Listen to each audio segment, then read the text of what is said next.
Ugh, taxes. Governments tax just about everything, including cryptocurrency. They even taxed my node. Wait, what? Yes, running a Gala Games node has tax consequences. In this video, we're going to try to figure out our cryptocurrency taxes in general, and specifically what kind of taxes you may experience running a Gala Games node. We will cover what types of cryptocurrency transactions are taxed, what this means for people who run Gala Games nodes, tracking all of this using the Crypto Tax Software Koinly, importing the tax file generated by Koinly into TurboTax, reporting income and expenses, generating and using the IRS tax forms directly if we did not import into TurboTax, and other tax implications to consider. While this video is US specific, cryptocurrency taxes may be similar elsewhere. But before we go any further, it's disclaimer time. I'm not an accountant, lawyer, tax advisor, financial advisor, doctor, beekeeper, or garbage truck driver. I'm just a regular guy trying to figure out this tax stuff just like you. As such, nothing in this video is tax advice, legal advice, or financial advice. So while this video may point you in the direction of where to start, don't do any of this without talking with your tax advisor. Gala Games is the blockchain gaming company that makes the games Townstar, Mirandus, Fortified, and many more games in the pipeline. Running a Gala Games node helps to support the Gala Games ecosystem, and in return for running your nodes, you are rewarded with cryptocurrency and NFTs. So, what kind of taxes may affect people who run Gala Games nodes? Let's start with an overview of the IRS rules about which cryptocurrency transactions are taxed. First of all, the US, like many other countries, treats cryptocurrency as property. As such, purchasing cryptocurrency with fiat, the US dollar, British pound, etc., is not taxable. However, that is just about the only type of cryptocurrency transaction that is not taxed. So, when is cryptocurrency taxed? When you sell cryptocurrency for fiat currency, again, fiat is like US dollar, etc., when you trade cryptocurrency for another cryptocurrency, such as trading Bitcoin for Ethereum or Ethereum for Gala, it's important to note here that even though there's no conversion to US dollars or other fiat, this transaction is still taxed, even though it's just going from one crypto to another. Using cryptocurrency to purchase a good or service, providing a good or service and getting paid in crypto, and other activities where you're earning cryptocurrency, such as mining, earning interest on your crypto, staking, airdrops, etc. So basically, everything except the initial purchase of crypto with fiat is taxed. Given that, what actions taken by a node owner need to be tracked for tax purposes? Let's run through a hypothetical example. After watching some videos from Gala Node Guide, you do some more research and decide that you would like to get a node. First, you purchase some Ethereum on an exchange using US dollars. Okay, so that's purchasing cryptocurrency with fiat, so no specific tax there. However, you do need to track the price of Ethereum when you bought it, and also any fees that you paid. Next, you transfer the Ethereum to your Gala Games wallet, thus incurring a gas fee and also possibly a transaction fee from the exchange. Since you're transferring the Ethereum to another wallet you own, you won't be taxed on the transfer itself. However, you did sell Ethereum to purchase gas, and thus you would incur a capital gain or loss when you sold the Ethereum to pay for gas and also for any fees. Now that the Ethereum is in your Gala Games wallet, you purchase your node. This purchase is buying something with cryptocurrency, and therefore, once again, we need to look at the change in the price of Ethereum since we purchased it in order to determine a gain or a loss. We also, of course, need to know the price we paid for the node in our local currency, in this case, US dollars. We'll get back to what to do with this number later. Hooray, we have a node. Now let's set it up. You decide that you don't want to run the node on your home computer, so you purchase a VPS service. By this time, you're already sick of crypto taxes, so you decide to pay for the VPS using fiat, in this case, US dollars. Yay, no cryptocurrency taxes on this transaction. However, we still need to record the amount we paid for the VPS. We'll use it later. Now our node is all up and running. We then get our first daily distribution of Gala tokens in our treasure chest. It's important to note that the items in the treasure chest have not yet been minted to any blockchain. The IRS rules say that receiving cryptocurrency as income occurs once it is recorded on the blockchain. As such, the stuff in your treasure chest doesn't exist yet from a tax perspective, so we don't need to track anything right now. After a while, we have a pretty good stack of Gala in our treasure chest. We decide we're ready to mint some of the stuff to the Ethereum blockchain. Now that it's minted, the transaction is recorded on the blockchain, and therefore this is when we quote-unquote received payment from a tax perspective. Thus, we need to track the price of Gala when it was minted. This will be both income and will also be the cost basis for when we sell the Gala in the future, or use it to buy something, or exchange it for another cryptocurrency, etc. And of course, to mint the Gala to the Ethereum blockchain, we have to pay gas, which means, once again, we are selling ETH to pay for gas. Thus, a gain or loss between the current price of ETH and when we purchased it. Okay, but what if we received NFTs? How the tax laws apply to NFTs is a little fuzzy, and I found a bunch of conflicting answers as to how to deal with this. You're definitely taxed when you sell an NFT, but it's unclear as to what the value of an NFT is at any given time, especially one that you didn't purchase directly. Since I don't want to give out any inaccurate information, this video will not cover NFTs. With the popularity of NFTs growing, perhaps the IRS will release some guidance soon so that we'll know how to handle NFTs for tax purposes. So definitely check with a tax advisor about this situation. Wow, that's a lot of stuff to keep track of. How in the world do I keep track of all of it? Not to mention tracking all of my other crypto transactions that aren't related to my Gala Games nodes. And how do I put all this stuff on my tax return? Fortunately, there's cryptocurrency tax software available in order to help us. I looked into quite a few of them, but ultimately, I decided to use Koinly. Koinly allows you to track all of your cryptocurrency transactions easily across all of your different wallets and exchanges. It will then calculate the appropriate taxes and produce the necessary tax forms. It is not only available for the US, but for more than 20 countries. So that's really cool. As well as spitting out raw tax forms, Koinly also provides integration with TurboTax, which I find extremely useful. I've included a link to Koinly in the description below. Let's take a look at what we need to do to get the transactions related to our Gala Games nodes into Koinly.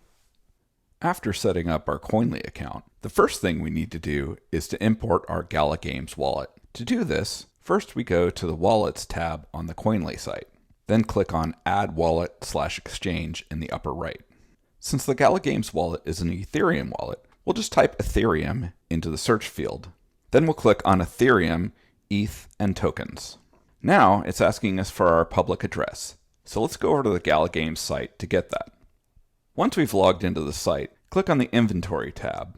From there, click on Ethereum, and then Get ETH. Now click on Copy Address, and switch back over to the Koinly site. Paste the address into the public address or key field, and you really don't need to make any more changes on this page. Just go ahead and click the Import button. In the future, when Gala Games implements additional blockchains, be sure to import those wallets as well. Okay, so we've got the Gala Games wallet imported. Now what? Well, when we purchased the Ethereum to buy our node, we had to have done that somewhere. So let's add the exchange where we purchased the Ethereum. As you can see, Koinly has integrations with a ton of exchanges. While you're at it, go ahead and import all the other wallets and exchanges that you use. You'll need to have all of them here in order to properly calculate your taxes. Even though we just imported them, it's a good idea to resync all of your wallets and exchanges before continuing. This will make sure that each transaction in all of our different wallets takes into account transfers that we have made between each of the wallets we own and the exchanges we use. Chances are, you'll have many more wallets and exchanges than the two that are listed in this example. To make sure you know which is which, you can rename each of them. Just click this Edit button. There, now our Gala Games wallet is properly labeled. Now that we have all of our wallets and exchanges connected and labeled, let's click on the Transactions tab and take a look. We can see here a series of 3 transactions for depositing money from the bank into an exchange, purchasing Ethereum on the exchange, and transferring the Ethereum to our Gala Games wallet. Koinly tracks the fees we paid and the cost basis on the purchase. And on the transfer to our Gala Games wallet, it tracks our gas fee. While Koinly is very good at tracking transactions automatically, there are a few small tweaks we need to make in order to ensure that our transactions are getting properly classified. Specifically, we need to look at the times when we claimed Gala tokens from our treasure chest. Here's a set of those transactions here. The first transaction is the minting of Gala to the blockchain, and the second is the Ethereum gas fee we paid. First, we need to click on the three dots next to the gas fee and tag the transaction as cost. Then, on the transaction for the Gala which we received, you'll notice that when we click on the three dots, it comes up with airdrop, fork, mining, reward, loan interest, and income. As you may remember from earlier, when we mint the Gala that we earned from our node, it's counted as income. Actually, all of these tag options here are counted as income by the IRS. The appropriate tag for the Gala we received from our node is mining. However, you could also tag it as income instead. Before filing your taxes, it's a good idea to do a review of transactions to ensure that they are classified properly. Specifically, check to ensure that all gas fees for transactions you did on the Gala Games website are classified as cost, and that all the Gala you receive from your nodes is classified as mining or income. You may remember that when we imported our Gala Games wallet into Koinly, we just put in our address and that was it. There is an option that says tag deposits as. Don't. While you may think it would be easier to just tag all the deposits in your Gala Games wallet as mining or income, this is a very dangerous thing to do. Remember the Ethereum we transferred to our wallet to buy our node? We definitely don't want that or other transfers to be tagged as income. Speaking of income, if you haven't already, be sure to check out Celsius to start earning interest on your cryptocurrency. They have great rates, and right now you can get a $30 bonus by signing up with the link below and depositing $200. Okay, back in Koinly. Once we've reviewed all the transactions, it's time to generate the tax documents we need. Start by clicking on the Tax Reports tab, and then scrolling down to the bottom to Download Report. For US taxes involving a Gala Games node, we're going to need two things here. First, to track the income we've earned from running Gala Games nodes, we need the complete tax report. So go ahead and download that. Second, we need to download either the IRS forms directly or choose one of the options to import the data into the tax software we use. For now, I'm going to download the TurboTax CD DVD file. Later, we'll look at using the IRS forms directly. Okay, so now we have our complete tax report file and our file to import into TurboTax downloaded from Koinly. Let's go ahead and get this data into our tax return. Here we are in the TurboTax app. We downloaded two files from Koinly, and we're going to use both of them. First, let's do the import of the TurboTax CD DVD file we downloaded from Koinly. This file has our gains and losses from each of our cryptocurrency sales. We'll enter our cryptocurrency income from the Gala received from our nodes later. To import this file, we go to the File menu, Import from TXF Files. Then click the Choose a TXF File button and select the TurboTax report. Click Continue, and then Import Now. Okay, so TurboTax has imported the file, so click Done. Even though we click Done, unfortunately, we're not really done. We're just done with the initial import. As you work through your taxes, eventually you'll get to the Income Summary page in the Federal Taxes tab. Scrolling down, we get to the Investment Income section, and you see that next to Stocks, Mutual Funds, Bonds, Other, there's a tag that says Needs Review. This is where the data from the file we just imported is. And, as it says, we need to review it and add some data. So let's click Update. The line item with the institution name untitled is what we just imported. Notice that Needs Info is flagged to Yes. So let's go ahead and click Edit so we can enter the information. First, we note that there's no name of institution or account number, which of course is because these concepts don't really apply to cryptocurrency. However, for clarity, let's click on the Change Name or Account Number box. For cryptocurrency, there is no name of financial institution, so we'll just type in cryptocurrency and then continue. This will allow us to easily differentiate this from any other investment accounts we may have in this section. Now, obviously, you're going to have way more than just one transaction here.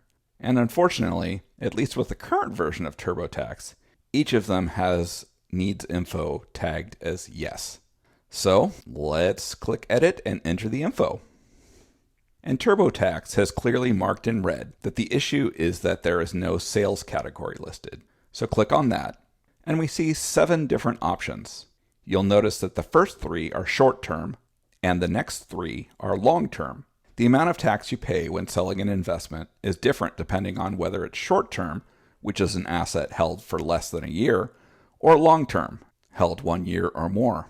So the first thing we need to do is to look at the date sold and the date acquired and see if it's long-term or short-term. In this example, we only held this for a few weeks, so it's definitely short-term.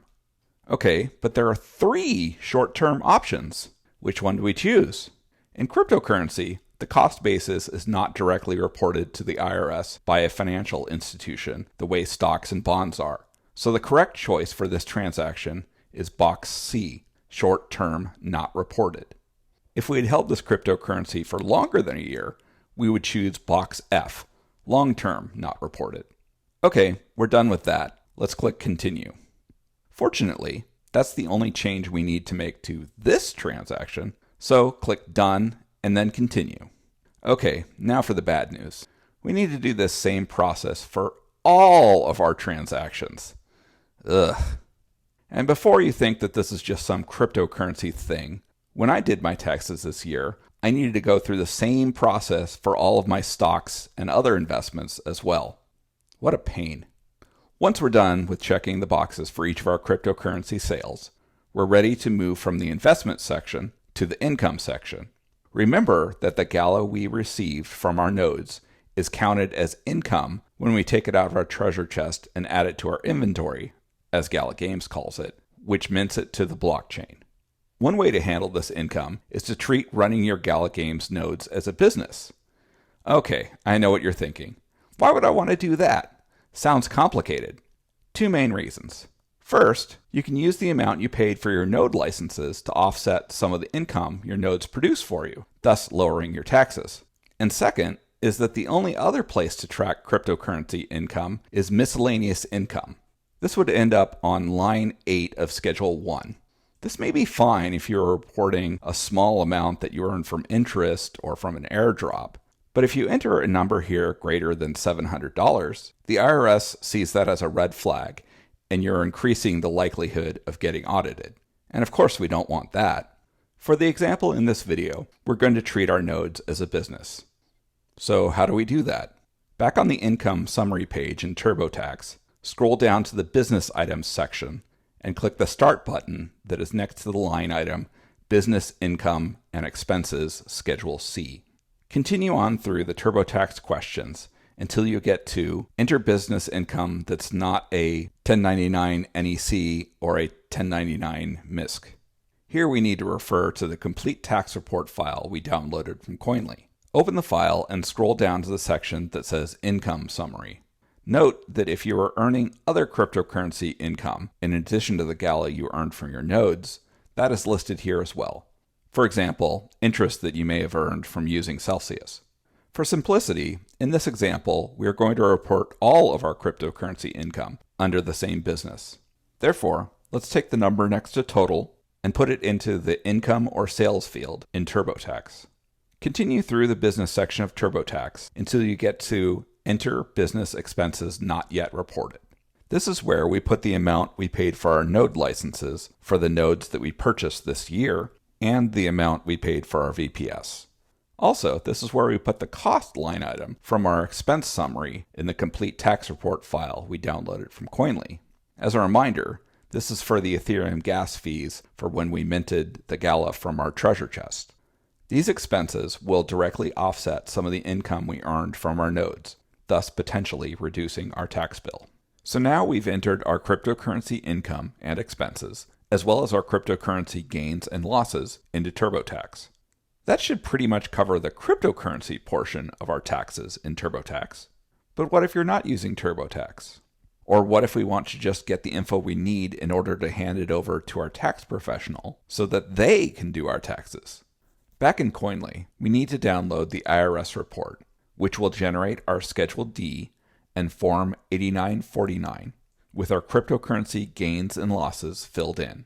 We also need to download the complete tax report. In addition to this, we need to have our documentation that shows how much we paid for node licenses and VPS fees this year. Handing all of these to our tax professional should be enough data for them to prepare the cryptocurrency portion of our tax return. So what other things do we need to consider about the taxes we may encounter running Gala Games nodes? Let's talk about cryptocurrency income. Remember that when we claim the Gala earned by our nodes from our treasure chest, it is counted as income by the IRS. So what do we need to know about this? As we all know, cryptocurrency can be risky, which also means that cryptocurrency income can be risky. For example, let's say we claim some Gala from our treasure chest that is currently worth $10,000. When we do this, we are taxed for $10,000 of income. And for this example, let's say that for some reason Gala totally crashes. Obviously, we don't think it'll crash, otherwise we wouldn't be running Gala Games nodes. But with cryptocurrency, anything can happen. So after the crash, the Gala we claimed from our treasure chest is now worth only $1,000. This can create a bit of a problem. We're liable for the taxes on the full $10,000 value of the Gala when we claimed it from our treasure chest. But while we got taxed for $10,000 worth of income, at the moment we only have $1,000, which may not be enough to cover the taxes on $10,000 worth of income. While I don't think this scenario will happen, it's important to understand that it is a risk. Another thing to consider about cryptocurrency income is the different tax rates between income and capital gains. In most cases, long-term capital gains, which is assets held for a year or more, are taxed at a lower rate than income. So what does this mean for us? Let's look at this hypothetical example to find out. For this example, let's assume that our ordinary income tax rate is 35% and that our long-term capital gains tax rate is 15%. In the springtime, we claim some Gala from our treasure chest that is worth $2,000 when we claim it. So this is taxed as income with a 35% tax rate, so we have to pay $700 in taxes. Then, over a year later, we sell the same amount of Gala for $10,000. That would mean that we have a long-term capital gain of $8,000, taxed at 15%, for which we pay $1,200 in taxes. Now let's look at a different scenario where we decide to claim the same number of Gala from our treasure chest in the summer. The price of Gala has gone up since spring, so the value of the Gala when we claim it is now $3,000. Taxed as ordinary income, we would pay $1,050 in taxes. Then, as before, over a year later, the same day as in the spring example, we sell the same amount of Gala for $10,000. That would mean that we have a long-term capital gain of $7,000, taxed at 15%, for which we pay $1,050 in taxes. If we claimed our Gala in the spring when it was worth $2,000, then our total tax is $1,900. But by claiming our Gala in the summer when it was worth $3,000, our total tax is now $2,100. Even though in both scenarios we sold $10,000 worth of Gala, in this scenario our tax bill is $200 higher. This is because we have more of that $10,000 taxed as income at the higher rate in the summer example. So you can see that when we claim the Gala from our treasure chest can affect how much tax we pay. But also, we need to remember those pesky Ethereum gas fees as well. We should be factoring that in when we decide when to mint our Gala from the treasure chest. I hope your head isn't spinning too much. I know mine is. Taxes are complicated. As such, be sure to check with your tax professional. I'm not a tax professional, and nothing in this video should be taken as tax advice. I can't imagine trying to do my cryptocurrency taxes manually without using tax software such as Koinly. There was a ton of stuff to track just for this video, and that was just a super small example compared to the actual volume of transactions in a year. For more information, I've included a link to Koinly below. I also provided a link to the IRS FAQ on cryptocurrency. To learn more about earning cryptocurrency income by running Gala Games Nodes, be sure to check out other videos on this channel. And remember that even if running a node is not for you, there are still other ways of earning cryptocurrency income, such as earning interest with Celsius, including that $30 bonus for signing up with the link below, or even just playing Townstar, where you can get 100 Gala free when you first start playing, and the potential to earn more cryptocurrency through weekly competitions. Also, of course, you can just buy Gala cryptocurrency directly using Bitrue or another exchange. Questions? Please let me know in the comments below. Phew, that was a long one. Thanks for watching it to the end. Please like and subscribe, and I'll see you next time.